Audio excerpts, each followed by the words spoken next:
So many of you might remember that Silent Hill 2 was one of my games of the year when it came out, the remake of it. I loved it very, very much, and I have talked about Silent Hill F a couple of times since it was announced. There's something I wanted to talk about here that I find interesting because a lot of people are latching onto it in a way that even the developers don't agree with. However, I also think it goes to show the uniqueness of this game so far, and that is the actual gameplay. Now, there have been a lot of little gameplay demo snippets from previews and things like that have popped up online. A couple of them have been officially released. Many others have been re-uploaded so many times with different watermarks that I don't even know who uploaded the original one. So we're gonna have some gameplay play in the background mixed with those official trailers as well. But something I found interesting with this game so far is just how different it is from something like the Silent Hill 2 remake, and just how different it is from that classic style of Silent Hill that some people might be used to. Now here's the thing, different doesn't necessarily mean bad. I think a lot of times there's this inclination when something is different to immediately think, well, it's not like the thing I'm used to, that means it's bad. I think for me with Silent Hill, what's really important is the emotional and character-driven story. Gameplay certainly can be important to that. Feelings of powerlessness in some cases, feelings of power in others, obviously. But in general, as long as it maintains that core and that believability within the world of Silent Hill, I think that works just fine. And with Silent Hill F, this is going more in an action direction, and some people are already probably rolling their eyes. They're thinking, Silent Hill is not based off of action, it's survival horror. There still are a lot of survival horror elements in this game that they've shown so far, and the character-driven narrative, to me, does already come off very, very, with lack of a better term, Silent Hill coded. I mean, it's very much in that same vein of personal discovery, guilt, trying to change, and almost living your own hell.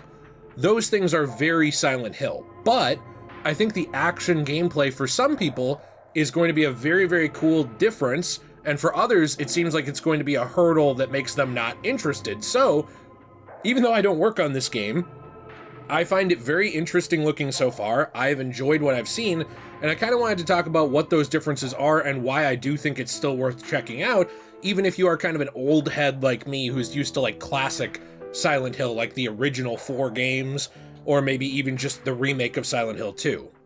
If you enjoy this video, you want to leave a like, subscribe, I appreciate that very much. Huge thank you to my members here, appreciate you. There are exclusive videos on this channel for members. You're always very helpful for keeping the lights on around here. And I do have a question of the day for you in general, for all of you. What is something that you would want to see out of the Silent Hill franchise going forward? Like, do you want to see remakes of more games? Do you want to see more original stories like what they're doing with Silent Hill F, or different gameplay genres like this? Let me know, because I am very interested in that. So looking at Silent Hill F, I think the biggest thing to note right off the bat, honestly, is that moving around the world is very similar to other Silent Hill games, especially like a more modern Silent Hill like the Silent Hill 2 remake from Bloober Team. It's when you get into the combat that things start to get a little different. When you get into combat, it's much more melee focused, and also it's been described by those who have done hands-on previews, and I'm not someone who's ever been deemed important enough to do something like that, but by those who have, it's been described and shown as much more melee and parry focused.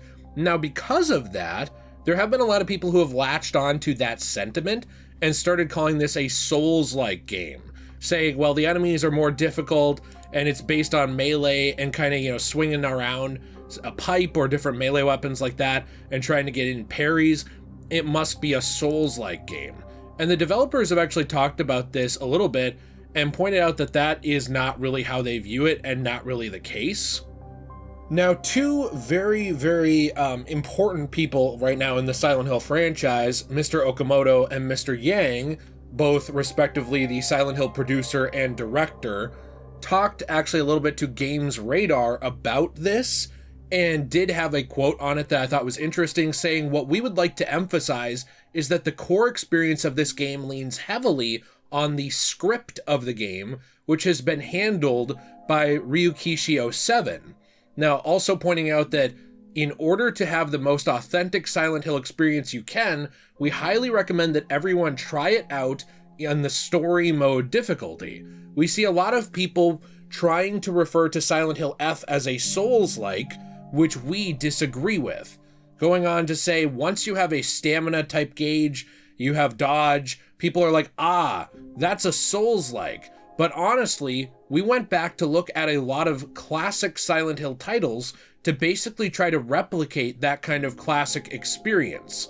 Basically talking about the overall experience of what a Silent Hill game is, saying you'll see in Silent Hill 4, there is a charge meter in there, and it served the same purpose, even though it still feels and has that kind of classic Silent Hill flavor and atmosphere to it. And I think that's interesting to me because a lot of people are really latching on to this melee combat, and they're pointing out, well, it's got melee combat, kind of like Dark Souls or something like that. Yes, it is very different in a way, because I think a lot of us are used to more of, not a run and gun at all, but like a use a gun or use a melee weapon and run away type of gameplay experience. Now, you can certainly go all out and kill all the monsters if you want, but I've found that in Silent Hill, and I think a lot of people have found in Silent Hill games, that it's often best to just leave some things alone. Especially because you're going to blow through your ammo, and sometimes when you get to a boss, which pretty much every game does have, then you're going to have a problem because you wasted all of it killing random monsters that maybe you didn't need to, that you could have just run by. For me, I'm personally not really seeing anything different here, except for the fact that it is more melee focused, which does make sense with the setting in Japan and during this time period. I mean, it's not like people are running around with guns everywhere. It's just not really the way it was. And also with gun control and things like that being much more strict in Japan and being stricter there for decades, it's not as likely as in the American town of Silent Hill for someone to just find a pistol laying around, even if it is one produced by their mind's eye, depending on how you view the reality of those situations.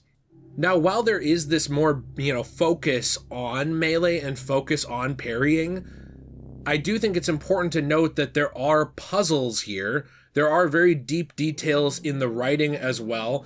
And it was actually pointed out too, I think that was really interesting, also by Games Radar previously in a hands-on experience that they had, that essentially there are a lot of different things in this that are super character driven.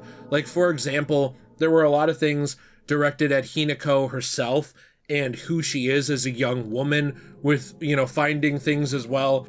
Like, for example, her having to find the correct mask that has a polite smile on it because it's how she fits into that society. Or as well, I saw things like, for example, there were different magazines and stuff like that talking about marriage. Like, there are a lot of different character-driven things in here in terms of who you're playing as.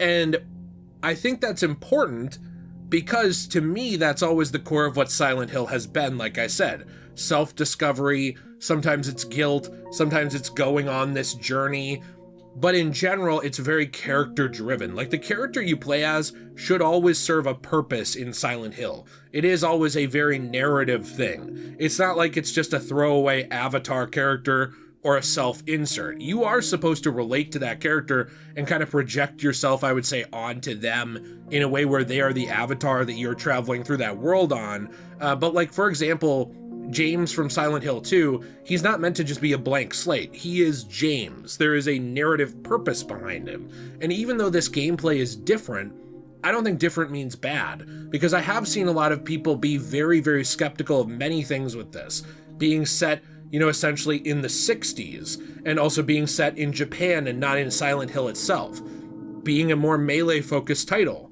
But like, in general, Silent Hill the town isn't actually what has made the Silent Hill franchise, and gunplay isn't what has made the Silent Hill franchise. It's these character-driven discoveries, even with something like Silent Hill 4 taking place pretty much in Ashfield, outside of Silent Hill, near it, but not in Silent Hill. And yet it's still very, very focused and connected to that narrative and that world.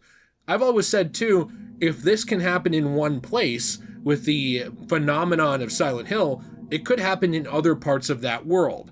If the Order's god does have some sort of sentience or some sort of being You know, who's to say there aren't other beings like it? Or who's to say it can't influence other parts of the world that the Silent Hill franchise takes part in? The same way that I say leaving that setting, that difference can be a good thing. Leaving those guns behind in this title, that difference can be a good thing. So you're not just playing a Silent Hill 2 clone with a different character. I guess for me, I'm looking at this, and different doesn't always have to be bad. Different can be something that just makes it unique. And with Silent Hill F's differences kind of looming on the horizon and a lot of people being unsure what to think about it, I'm going into it with a very open mind, kind of excited for it, and hoping to really like this character-driven story that they seem to be presenting here. But I am interested in your comments down below, what you think about it, what you'd like to see out of the franchise going forward in general. If there's any other settings or anything else that you would really, really want to see pop up, let me know. If you enjoyed this video, you want to leave a like, subscribe, always very, very appreciated and helpful to me. Also, as well, I do want to say there are ways to support my channel. Our Fortnite code, as always, very helpful. And of course, as well, our store, cosmobunny.shop, where, hey, maybe you're a very unique person. Maybe you feel you don't fit in. You feel you're one of a kind and you like to surround yourself, actually, with one of a kind things. Well, our store, cosmobunny.shop, perfect for you. Coasters, keychains, trays, and more made out of recycled paper from comics, manga, magazines, and all kinds of other paper from books that have been damaged. We take the paper that has not been damaged, we turn it into something new, transformatively in a new medium, and then we recycle the rest. Discount code DJAY123 gets you 10% off your first purchase over there. Hope you have a fantastic day, and as always, everyone, stay shui.